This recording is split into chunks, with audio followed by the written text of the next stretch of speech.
Friends, welcome to the channel test riders. तो friends, सबसे पहले तो आज मैं आप सबका बहुत बहुत बहुत थैंक यू करना चाहूंगी कि आप मेरे चैनल को ग्रो होने में मेरी बहुत सारी हेल्प कर रहे हैं। और एक और रिक्वेस्ट करना चाहूंगी कि जो मेरे चैनल पर नए हैं वो प्लीज चैनल को सब्सक्राइब किए बिना मत जाइए और जो है लाइक का बटन जरूर दबा के जाइए ताकि मुझे मोटिवेशन मिल सके, क्योंकि आपकी जो मोटिवेशन मिलती है ना, तो उसमें जो काम करने का मजा है वो अलग ही होता है और भी ज्यादा मेहनत करने को दिल करता है।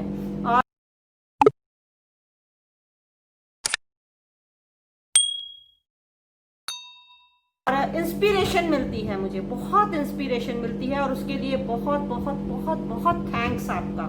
जितना थैंक्स करूं कम है, ठीक है।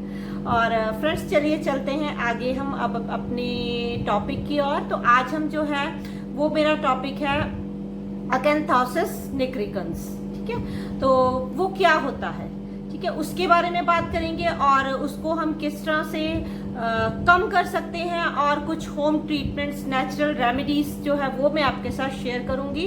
और डायग्नोसिस हम उसको किस तरह से आप लैब में कौन सा टेस्ट करवा सकते हैं वो सारा कुछ हम डिस्कस करेंगे। तो उसके लिए वीडियो में अंत तक बने रहिएगा।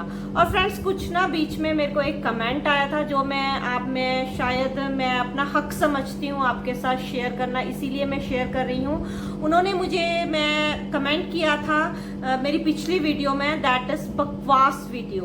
तो मैंने उनसे फिर नेक्स्ट जो है मैंने क्वेश्चन किया उनसे, क्योंकि मैं चाहती हूँ कि मेरा कोई भी सब्सक्राइबर जो मुझे सब्सक्राइब कर रहा है वो निराश होके ना जाए, मतलब मेरे पास जो आया उसको निराश नहीं होना है। तो मैंने उनसे कमेंट किया कि बकवास का मतलब क्या है, आप मुझे प्लीज बताइए। तो उन्होंने कहा कि आप वीडियो इज टू लॉन्ग। तो लॉन्ग मैंने पूछा कि अगर वीडियो लॉन्ग है तो आप भी मुझे जरूर सजेस्ट कीजिएगा कि वीडियो लॉन्ग होती। फिर मैंने उनसे एक ही क्वेश्चन किया कि अगर आप अपने बच्चे को, अगर आपके बच्चे का कोई क्वेश्चन होता है तो आप अपने बच्चे को उसका आंसर किस तरह से कहती हैं, कि आंसर आप उसको कैसे समझाते हैं। देन उन्होंने रिप्लाई किया कि मैंने बहुत कुछ करके ट्राई कर लिया है, शायद वो जो उन्होंने बहुत कुछ ट्राई किया है उसके बाद भी उनको रिजल्ट्स नहीं मिले हैं, तो वो उस वजह से टेंशन में है, दैट इज कॉल्ड एंग्जाइटी में है, ठीक है। तो वो एंग्जाइटी उनकी निकल कर आई।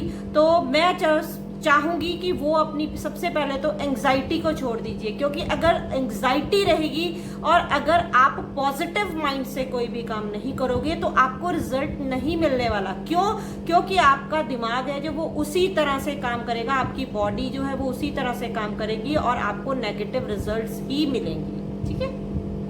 तो अगर आप भी मुझे सजेस्ट कीजिए कि अगर मेरी वीडियोस लॉन्ग होती हैं, बकवास होती हैं, देन मैं अपनी वीडियोस को टू द पॉइंट पे बात करूंगी और मैं फिर आपको इतना डीप समझाने की कोशिश करूंगी, बट मेरे से नहीं होता है। मैं क्या करूं, मेरे को समझाना अच्छा लगता है, ठीक है। तो फ्रेंड्स, तो चलिए चलते हैं अपने टॉपिक की ओर। और थैंक्स करूंगी मैं उनका जिन्होंने मुझे सच में ये कमेंट करके बताया कि मेरी वीडियोस लॉन्ग होती हैं, बट मैं क्या करूं, हो जाती हैं यार, हो जाती हैं। अब ये भी लंबी होने वाली है, अब मैं क्या करूं, सॉरी, ठीक है। तो फ्रेंड्स, चलो मैं शॉर्टकट में जल्दी से जल्दी मैं कोशिश करूंगी। वैसे अब हम बात करेंगे अकैंथोसिस निग्रिकन्स की। वो क्या होता है, जब आपके फोल्ड्स में आपकी जो स्किन है वो डार्क होनी शुरू हो जाती है, मोटी होनी शुरू हो जाती है, क्योंकि वहां पे सेल्स जो हैं, टिश्यूज हैं, वो मल्टीप्लाई होने शुरू हो जाते हैं और फैट सेल बढ़ने लग जाते हैं। तो ये कैसे होता है, कब होता है ये होता है जब आपकी बॉडी इंसुलिन रेजिस्टेंट हो जाती है। इंसुलिन रेजिस्टेंट क्या चीज है, इंसुलिन रेजिस्टेंट वो चीज है जब शरीर में जो इंसुलिन की प्रोडक्शन होती रहती है, बट इंसुलिन जी ना जिद्दी होकर बैठ जाते हैं, नहीं जी हमने नहीं काम करना, लगा लो जोर। तो वो होता है जिस तरह से आप फैक्ट्री में प्रोडक्शन हो रही है, माल बनता जा रहा, बट सेल तो हो नहीं रही, तो क्या होगा, माल सड़ेगा ही ना। तो वही चीज होती है कि इंसुलिन जी जो होते हैं वो बैठ जाते हैं, वो कोई काम नहीं करते हैं। आप खाते हो, पीते हो, शुगर बढ़ती जाती है, कोलेस्ट्रॉल बढ़ता जाता है, पिगमेंटेशन बढ़ती जाती है, तो सब कुछ होना स्टार्ट हो जाता है, ठीक है। तो इंसुलिन रेजिस्टेंट का ये काम, ये चीज होती है। तो जो अगर ये बढ़ जाती है तो उससे क्या होता है, आपकी मसल्स में, आपके लिवर में जो है ग्लूकोज स्टोर नहीं होता है और वो एनर्जी में कन्वर्ट नहीं होता है, वो सिर्फ आपके खून में ही दौरा करता रहता है। और जब वो खून में बढ़ता रहता है, वहां से जो आपके जो हार्मोन्स हैं, वो जो आपका दिमाग है, दिमाग जो है वो इंस्ट्रक्शंस देता है पैनक्रियास को कि इंसुलिन रिलीज करो। इंसुलिन जो है वो रिलीज होती जाती है, बट इंसुलिन जी जो है बैठे हैं, वो इंसुलिन इस तरह से शरीर में बढ़ती जाती है, बट वो काम करना बंद कर देती है। इसको बोलते हैं इंसुलिन रेजिस्टेंट हो जाती है जब बॉडी। तो इससे जो है पिगमेंटेशन बढ़ती है और अकैंथोसिस निग्रिकन्स हो जाता है। तो ये कई बार आपकी गर्दन में ही होता है, पर धीरे धीरे जब इंसुलिन बढ़ती जाएगी तो ये आपके फेस के ऊपर भी बढ़ना शुरू हो जाता है। नेक्स्ट अब आ जाते हैं और कौन सा हार्मोन, इसको अब हम क्योर कैसे कर सकते हैं। वो देखो ना, जल्दी जल्दी मैं इसी तरह पजल हो जाती हूँ, मैं भी पजल हो जाती हूँ कि जो कुछ सोचा होगा था, हाँ नहीं इतनी अच्छी से मैंने समझाना है, मैंने ये करना है, मैंने वो करना है, मेरी टाई फिस हो जाती है ऐसा कमेंट पढ़ के। तो नेक्स्ट अब चलते हैं कि अब क्या करना है हमने अब करना है, हमने अब करना है कि आपने जितने भी शुगर से रिलेटेड हैं, जिस तरह जो भी है, चीनी है, मिठाइयाँ हैं, मतलब आप लगा लीजिए, आपको इतना तो पता है शुगर से जितनी भी मीठी चीज़ें हैं ना, उनको बंद कर देना है और कार्बोहाइड्रेट रिच फूड नहीं खाना है। अगर आपका मीठा खाने को मन कर रहा है तो जो है आप फ्रुक्टोस ले सकते हैं, फ्रूट से बना हुआ मीठा जो है, फ्रूट्स ले सकते हैं, उसके जूस ले सकते हैं। फ्रूट्स को इसी तरह से फ्रीजर में रख दीजिए, वो जब जम जाएंगे उनको चाट चाट के खाइए, आइसक्रीम का काम करेंगे, ठीक है। मेरे मुंह में पानी आ गया। तो वो आप इस तरह से कर सकते हैं, ठीक है। आप उसकी शुगर की जो क्रेविंग है इस तरह से उसको खत्म कर देते हैं। और जिनको ये हो जाती है उन्होंने तब गुड़ को भी मना कर दीजिए, गुड़ भी नहीं खाना है, हनी भी नहीं लेना है, और जो रिफाइंड चीज़ें हैं, मैदे से बनी हुई चीज़ें हैं, वो भी बिल्कुल नहीं लेनी है। तो इस तरह से फर्स्ट स्टेप तो हो गया इसको क्योर करने का ये। अब सेकंड स्टेप क्या होता है, सेकंड स्टेप होता है कॉर्टिसोल हार्मोन। कॉर्टिसोल हार्मोन क्या होता है, स्ट्रेस हार्मोन जो आपको एंग्जाइटी देता है, वो हार्मोन जब आपके अंदर बढ़ने लग जाता है तो पिगमेंटेशन टिंग टिंग टिंग टिंग टिंग डबल होनी शुरू हो जाती है। तो पिगमेंटेशन को कम करने के लिए आपको एंग्जाइटी को कम करना होगा। अगर आप अकेले रहते हैं तो अपने अकेलेपन को दूर करना होगा, आपको अपने फ्रेंड्स बनाने होंगे, कुछ जो है सोशल गैदरिंग करनी होगी। अगर आप इस टाइप के नहीं, आप ऐसा कुछ भी नहीं करना चाहते हैं, देन आप क्या कर सकते हैं, देन आप एक पेट को पालिए, एक जानवर को, एक पेट को, एक पालतू जानवर को अपने आप पालिए, उसके साथ खेलिए। तो ये साइंटिफिकली प्रूवन है कि अगर आप अपने पेट के साथ थोड़ी देर भी खेलते हैं तो आपकी एंग्जाइटी, आपका डिप्रेशन जो है वो सब कुछ छू मंतर हो जाता है और आपका कॉर्टिसोल हार्मोन जो है वो बैलेंस होना शुरू हो जाता है। तो अगर आप इस तरह के टाइप के हैं तो जरूर एक जो है पेट जरूर पाल लीजिएगा, ठीक है। नेक्स्ट आ जाता है हमारी ओवरीज में, लेडीज में ओवरीज में और जेंट्स में जो टेस्टोस्टेरोन हार्मोन जो है वो इम्बैलेंस हो जाता है। और जो विमेंस हैं उनमें ओवरीज में जो प्रॉब्लम आ जाती है, पीसीओडी की प्रॉब्लम आ जाती है, थायराइड बढ़ जाता है, चाहे वो मेल हो चाहे फीमेल हो। जब थायराइड की प्रॉब्लम आ जाती है, ठीक है, टेस्टोस्टेरोन की प्रॉब्लम आ जाती है, तो उसमें क्या होता है कि आपके जो है पिगमेंटेशन बढ़ने लग जाती है। तो इसलिए जो मेल्स हैं उनको अपने टेस्टोस्टेरोन हार्मोन है उसके ऊपर नजर रखनी चाहिए, जो फीमेल्स हैं उनको अपना जो है थायराइड के ऊपर नजर रखनी चाहिए कि जो पीसीओडी की प्रॉब्लम है उसको कंट्रोल करने की कोशिश करनी चाहिए। क्योंकि उससे क्या होता है, आपको जो है हैवी ब्लीडिंग हो सकती है, इरेगुलर पीरियड्स हो सकते हैं, तो इस तरह की जो है इनफर्टिलिटी की प्रॉब्लम हो सकती है, इस तरह से गायनेक रिलेटेड प्रॉब्लम हो सकती है, तो आपने गायनेक के पास जाना है। अगर आपकी जो प्रॉब्लम है वो हार्मोन से रिलेटेड है तब आपको इंडोक्राइनोलॉजिस्ट के पास जाना होगा, उनको दिखाना होगा, ठीक है। इतना हो गया। अब आप आगे आ जाते हैं, हम अपने डायग्नोस मतलब लैब में टेस्ट कौन से करवाने होते हैं वो आपको वैसे डॉक्टर सलाह दे देंगे, बट थोड़ी सी जानकारी मैं आपको देना चाहूंगी। इससे जो आगे जाके प्रॉब्लम क्या होती है, आपका ब्लड प्रेशर बढ़ने लग जाता है क्योंकि आपका कोलेस्ट्रॉल बढ़ने लग जाता है, ट्राइग्लिसराइड्स जो है वो बढ़ने लग जाते हैं। तो उसके लिए आपको अपना लिपिड प्रोफाइल करवाना होगा। जब आपकी बॉडी इंसुलिन रेजिस्टेंट हो जाती है तो आपको अपना इंसुलिन का जो टेस्ट है वो फास्टिंग का और आफ्टर ईटिंग मील्स वो करवाना होगा। तो फिर आप बाकी और क्या कर सकते हैं, जो ये HbA1c का टेस्ट होता है वो भी जो है आप अपना 3 महीने बाद, 6 महीने बाद या साल में एक बार वो जरूर करवा लेना चाहिए। उसमें आपको जो है आपकी रीडिंग्स जो है वो शुगर की पता लग जाती है, ठीक है। ये हो गए, और साथ में हो गया थायराइड। थायराइड के टेस्ट जो है वो आपको करवाना चाहिए। थायराइड के ऊपर अपनी जो है नज़र को बरकरार रखना चाहिए, ठीक है।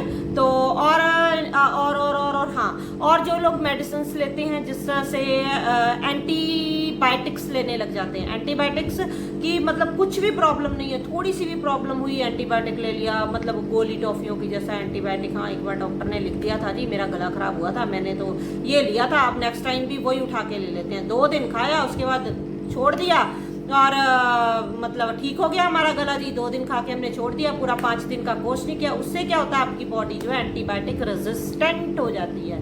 तो जब एंटीबायोटिक रेजिस्टेंट हो जाती है तो वहां से भी जो पिगमेंटेशन है वो स्टार्ट हो जाता है। और हमारा सब कुछ ठीक है, हमारी सारी रिपोर्टें ठीक है, बट अपने अंदर झांक के देखना कि कभी आपने जो एंटीबायोटिक्स है वो थोड़ी थोड़ी चीज़ों के लिए आप एंटीबायोटिक्स लेते हो, और लेने के बाद भी क्या आप उसका कोर्स पूरा करते हो।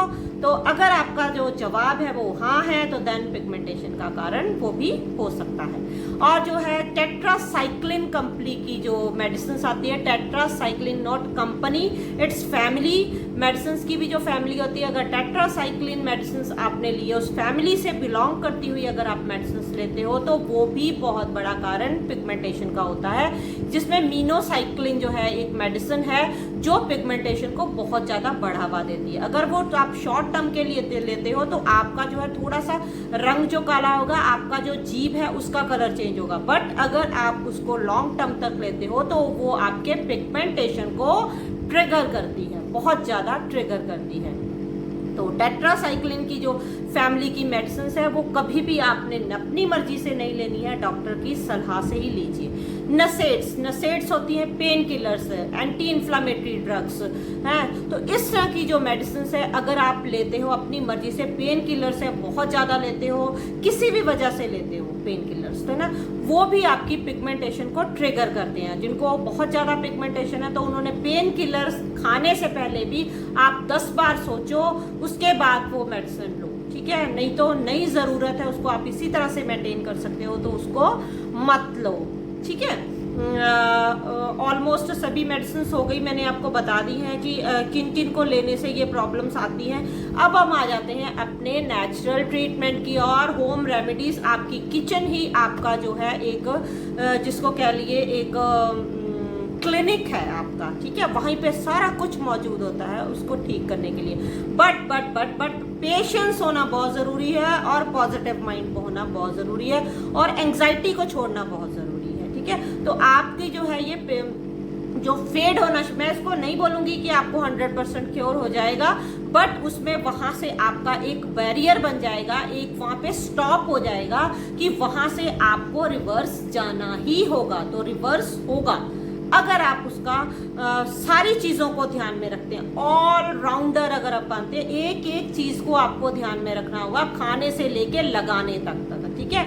और स्टेरॉइड्स तो बिल्कुल नहीं लगानी है। जो लोग स्टेरॉइड्स खाते हैं और जो लोग जो है टॉपिकल एडमिनिस्ट्रेशन करते हैं स्टेरॉइड्स की, तो उनको अपने स्टेरॉइड्स को बंद करना होगा, ठीक है। फिर से देखो, अब कहाँ पे थे हम, नेचुरल रेमेडीज़ की। और नेचुरल रेमेडीज़ क्या कर सकते हैं, आपने क्या करना है, अगर आपके वहाँ पे फंगल इन्फेक्शन हो गई है, अब गर्मियाँ चल रही हैं, फोल्ड्स में जो है खुजली होती है, गर्मी के कारण पसीना आ जाता है, ये सब हो जाता है, तो वहाँ पे सबसे पहले तो आपने नीम ऑयल लगाना। नीम ऑयल लगा के आपने उस इन्फेक्शन को ख़त्म करना है, एंटीबायोटिक्स नहीं लेने हैं, उस इन्फेक्शन को पहले ख़त्म करना है। जब वो इन्फेक्शन आपकी ख़त्म हो जाएगी, देन आपने उसमें जो है कैम्फर ले लीजिए और साथ में कोकोनट ऑयल ले लीजिए, ठीक है। कोकोनट ऑयल दोनों की एक पेस्ट बन जाती है, वो वहाँ पे अपने सारे फोल्ड्स के ऊपर, अपने फेस के ऊपर, वहाँ पे आप उसको लगा सकते हो। 15-20 मिनट, आधा घंटा उसको लगाइए, उसके बाद आप अपना फेस वॉश कर लीजिए। सेकंड चीज़ ये हो गई। थर्ड चीज़ अब आपको मैं बताऊंगी, एक फेस जो है मास्क, वो आप क्या लगा सकते हो। आपने लेने हैं 2 चम्मच बेसन के। बेसन बहुत ही बढ़िया चीज़ होती है और वो आपकी जो पिगमेंटेशन को कम करने में बहुत हेल्प करती है। तो आपने 2 चम्मच बेसन के ले लेने हैं, उसमें आपने डालना है खट्टा दही, कर्ड, ठीक है। कर्ड डाल लिया आपने, साथ में उसके डालना है आधा चम्मच जो है वो नींबू का जूस, लेमन जूस डालना है, ठीक है। और थोड़ी सी उसमें डाल दीजिए हल्दी, ठीक है। हल्दी डाल लीजिए। अगर वाइल्ड टर्मरिक आपको मिल जाए तो बहुत अच्छा है, नहीं तो घर वाली हल्दी भी आप डाल सकते हैं। घर वाली हल्दी का यही होता है कि उसमें वो थोड़ा सा रंग छोड़ जाती है आपके स्किन के ऊपर, तो आप वो लगा सकते हैं। ठीक है, वो फेस पैक आप लगाइए, उसको हफ्ते में 3 बार 4 बार आप आराम से लगा सकते हैं, और वो आप लगा के जो है फेस को वॉश कर लीजिए। और ध्यान इस चीज़ में, जिनको भी इस तरह की अगर निक्रिकन्स जो हो गया है, जिसको हम शॉर्टकट में फैन बोलते हैं, तो अगर ये प्रॉब्लम आपको हो गई है अकंथोसिस निग्रिकन्स, तो वहाँ पे आपने क्या ध्यान रखना है कि आपने जो है स्क्रब नहीं यूज़ करना। घर में जो लूफा है या पुरानी जुराब है, जो भी है, कुछ भी जिससे हम रगड़ने लग जाते हैं अपनी स्किन को, तो उससे जो आपने स्किन को बिल्कुल भी नहीं रगड़ना। अगर आप स्किन को रगड़ोगे तो वो और ज़्यादा जो है वो होती जाएगी। ठीक है, ये हो गया। और नेक्स्ट आप क्या कर सकते हो, हाँ, गर्दन के ऊपर, फेस के ऊपर नहीं बोलूँगी मैं, ये वाला जो है आपने सिर्फ गर्दन पे लगाना है, अपने एक्सिला पे लगा सकते हैं, अपने नकल्स पे लगा सकते हैं, अपने घुटनों पे लगा सकते हैं, अपने पैरों पे लगा सकते हैं। वो है जो होता है बेकिंग सोडा।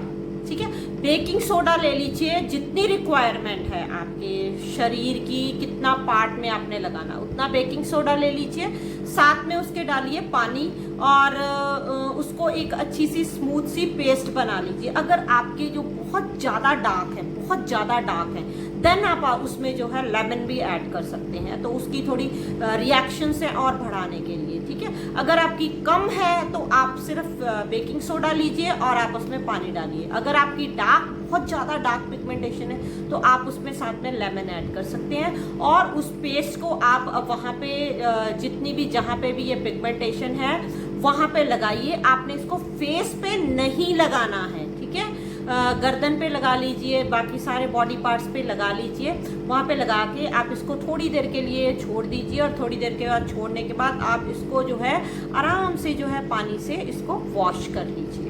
ठीक है, ये सब हो गया। और नेक्स्ट जो आपने अपनी डाइट के ऊपर ध्यान रखना है, जो हर चीज़ है ना, हर प्रॉब्लम जो है वो शुरू होती है हमारे खाने से, और ख़त्म भी, जो चक्र है वो ख़त्म होता है हमारे खाने के ऊपर। तो हर चीज़ जो है ये प्रकृति से ही निकली हुई है, नेचर से ही निकली हुई है, तो इसलिए जो इसका इलाज है वो भी नेचर में ही है। और जो इलाज है वो आप बिलीव नहीं करते हो, अगर आप बिलीव कर लो तो सारा इलाज जो है वो हमारे जो सब्जियों में और फ्रूट्स में ही छिपा हुआ है। वो एक तरह के क्लींजर हैं, बॉडी को है झाड़ू और पोछा मार के साफ करने वाले। तो अगर आप अपनी डाइट में, मैं फिर से वही कहूंगी कि अगर आप अपनी डाइट में फ्रूट्स एंड वेजिटेबल्स 70% अगर आप ले आए, 70% खाने में, मतलब जो भी कुछ खाना ना, उससे पहले एक जो बाउल भर के फ्रूट्स और वेजिटेबल्स का अगर खाने लग जाएं, तो आपकी सारी प्रॉब्लम्स जाने वाली हैं। वो हर चीज़ को जड़ से ख़त्म कर देता है, अगर आप बिलीव करो तो। ठीक है ना, क्योंकि उसके लिए जो है बिलीव करना बहुत ज़रूरी है। ठीक है फ्रेंड्स, तो फ्रेंड्स आज के लिए इतना ही, मिलते हैं अपनी नेक्स्ट वीडियो में। Till then bye, stay happy and healthy.